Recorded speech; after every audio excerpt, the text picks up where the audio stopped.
Hey everyone, welcome to my channel, Baking and Buttercream. In this video, I am making a gluten-free chocolate cake. We're going to use almond flour, but you can use hazelnut flour or almond or hazelnut meal. All of those options work. Without further ado, let's take a break and bake. The first step to making this gluten-free chocolate cake is we're going to go ahead and cream together 1 cup of butter and 1 cup of sugar. You want to cream this until it's all light and fluffy. Now you want to go ahead and add in 1 teaspoon of vanilla extract. Take 4 room temperature eggs and separate the yolks from the whites, but make sure to save the whites just on the other side of the counter because we're going to use them later. Now go ahead and add your 4 egg yolks to that butter mixture and then go ahead and start mixing. Now you want to take 1/4 cup of dark chocolate and put that in the microwave at half temperature for 20 seconds. After those 20 seconds, take it out and go ahead and give it a quick stir and repeat this process until the chocolate has completely melted. As soon as it's completely melted, go ahead and add it into your butter mixture and mix it again. Now in another bowl, you want to go ahead and take 240 grams of almond flour and put that in it. But you can also use almond meal or hazelnut flour or hazelnut meal. Those also work in this recipe. In that bowl with the almond flour, you want to go ahead and add in a 1/2 cup of cocoa powder, 1 teaspoon of baking powder, and a 1/4 teaspoon of salt.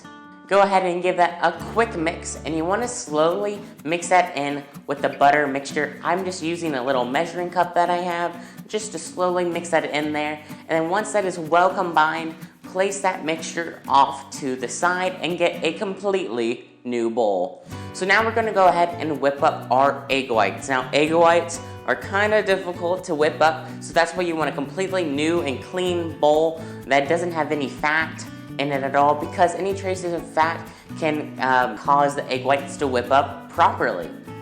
So now that we have our new bowl, go ahead and pour those 4 egg whites that you've been saving into it and whip it until they are a soft peak.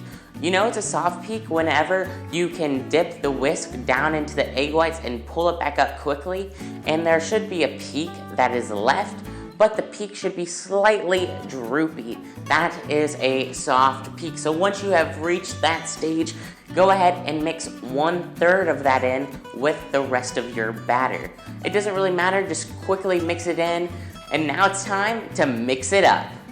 But actually, it's not mixing, we're gonna fold it up, because you're gonna take the rest of your egg whites and add it into the bowl with your batter. But before you start quickly mixing it, you do not want to do that because that gets rid of the air bubbles that are in the egg whites. So you want to gently fold those egg whites into that batter, and the less amount of folding that's necessary, the better, because the more air will be in your batter. Now, in 2 greased and parchment lined 8-inch pans, you want to go ahead and evenly divide the batter into those pans and put them in the oven at 350 degrees Fahrenheit for 50 to 55 minutes. But once they are all done, go ahead and take them out of the oven and let them rest in that pan for 30 minutes. You want to do this so that way they completely cool. After those 30 minutes, put them onto a cooling rack and let them continue to cool. Now I went ahead and did some just light decorations.